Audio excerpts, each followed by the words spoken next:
मंजिल यूं ही नहीं मिलती राही को एक दिल में जुनून जगाना पड़ता है। मंजिल यूं ही नहीं मिलती राही को एक दिल में जुनून जगाना पड़ता है। पूछा चिड़िया से कि कैसे बना लेती हो ऐसा घोंसला। पूछा चिड़िया से कि कैसे बना लेती हो इतना सुंदर घोंसला। तो बोली तिनका तिनका उठाना पड़ता है। बोली तिनका तिनका उठाना पड़ता है। नमस्कार दोस्तों, आप सभी का हमारे इस विशेष एपिसोड में स्वागत है।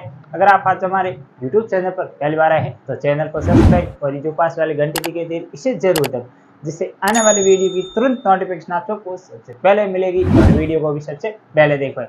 तो ये दोस्तों शुरुआत करते हैं। आज ये स्पेशल कक्षा किस पर है उस पर हम बात करने वाले हैं। इस कक्षा को आप जरूर प्रत्येक 10 दोस्तों को शेयर जरूर कर दें ताकि वो भी इस कक्षा को देखकर इतना प्रण ले कि अपने जीवन में कुछ कर सके। तो आज है पृथ्वी दिवस। विश्व पृथ्वी दिवस पर हम लेकर आए हैं विशेष कक्षा, जो कि आप सभी की, अगर आप किसी एग्जाम की तैयारी करें उसके लिए भी इम्पोर्टेंट होने वाली है। अगर आप किसी एग्जाम की तैयारी नहीं कर रहे हैं तो उनके लिए भी इम्पोर्टेंट होने वाली है। तो विश्व पृथ्वी दिवस पर ये विशेष कक्षा है। हम जानने वाले हैं कि आखिरकार पृथ्वी दिवस क्यों मनाया जाता है, इसका मनाने का मेन उद्देश्य क्या है, कब से शुरुआत हुई थी, और इसके अलावा अन्य जो भी तथ्य हैं उस पर भी बात करने वाले हैं डिटेल के साथ। तो प्रथम बार ये पृथ्वी दिवस कब मनाया गया था, तो ये मनाया गया था 22 अप्रैल 1970 को। 22 अप्रैल 1970 को पहली बार पृथ्वी दिवस मनाया गया था। ये भी आपको थोड़ा सा ध्यान रखना है। और इसके अलावा इसकी शुरुआत कहाँ से हुई है, तो अगर आपके पूछ ले कि इसकी शुरुआत किसके द्वारा की गई, तो वो थे अमेरिकी सीनेटर गेलार्ड नेल्सन। ये व्यक्ति का नाम है, इनके द्वारा शुरुआत की गई थी। ये भी आपको ध्यान रखना है। अक्सर आप किसी एग्जाम की तैयारी करें तो आपका ये जो सेकंड पॉइंट है ये इंपॉर्टेंट होने वाला है। और इसके अलावा वर्तमान में ये कुल कितने देशों में मनाया जाता है पृथ्वी दिवस, तो ये मनाया जाता है 192 प्लस देशों में मनाया जाता है। अब तक जो 11 देश है वो उस प्रत्येक देश में ये पृथ्वी दिवस मनाया जाता है। ये भी आपको थोड़ा सा ध्यान रखना है। और इसके अलावा इसका मेन उद्देश्य क्या है मनाने का, तो इसका मेन उद्देश्य है वो है पर्यावरण सुरक्षा के समर्थन में, कि मतलब जो पर्यावरण है इनकी सुरक्षा कैसे की जाए। उसके अलावा जो ग्लोबल वार्मिंग हो रही है उसको कैसे कम किया जाए, और इत्यादि जो गैस है उनका प्रयोग कम से कम करके मतलब अच्छा जीवन कैसे दिया जाए उनके लिए। तो इत्यादि ये मेन उद्देश्य है कि पर्यावरण जो सुरक्षा है उनके समर्थन में ये दिवस मनाया जाता है। और इसके अलावा अब हम थोड़ा सा जान लेते हैं एक स्ट्रक्चर, जिसके माध्यम से मैं आपको बताने वाला हूँ। मान लो 100% को स्ट्रक्चर है तो उसमें क्या क्या भाग है। तो ये 100% का ये गोला है। और इसके अंदर सबसे पहले देखें तो महासागर, ये पृथ्वी है मान लो, तो पृथ्वी है तो इसमें महासागर कितने परसेंटेज है, तो 97.3% है वो है महासागर। पृथ्वी के अंदर महासागर है, ये भी आपको थोड़ा सा ध्यान रखना है। और इसके अलावा जो ये महासागर का जल है और भूमिगत जल है वो कितना है, तो वो है 0.68% है, जो कि भूमिगत जल है, जिसके आप नलकूपों से इत्यादि से सिंचाई करते हैं वो जल है। और इसके अलावा जो झीलें हैं वो कितने परसेंटेज हैं, तो वो हैं 0.09% है, वो हैं जो प्रमुख लेक या झीलें हैं वो उसका पानी है। तो ये पृथ्वी पर पानी की उपस्थिति जो प्रतिशत में आपके सामने मैंने प्रस्तुत करने की कोशिश की है।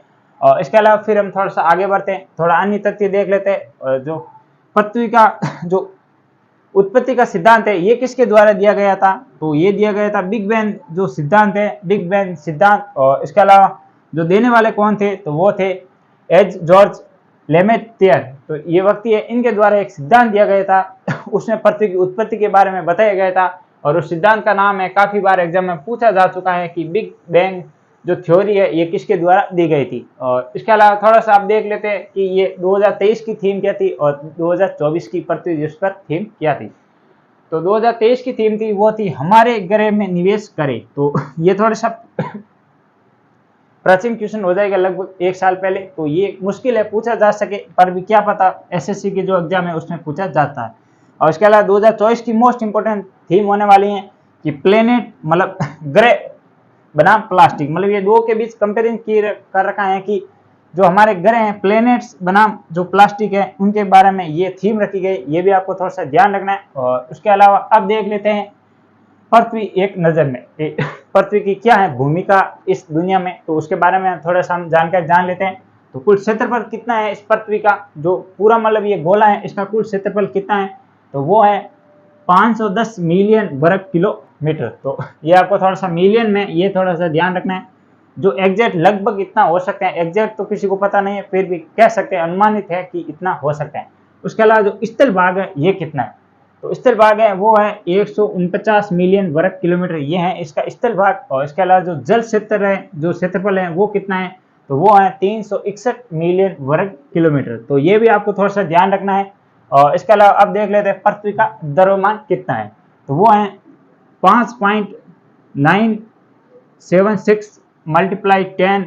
ये आपको थोड़ा सा ध्यान रखना है, जो कि फिजिक्स के लिए थोड़ा सा इंपॉर्टेंट है, साइंस की लैंग्वेज में देखें तो ये इंपॉर्टेंट होने वाला है।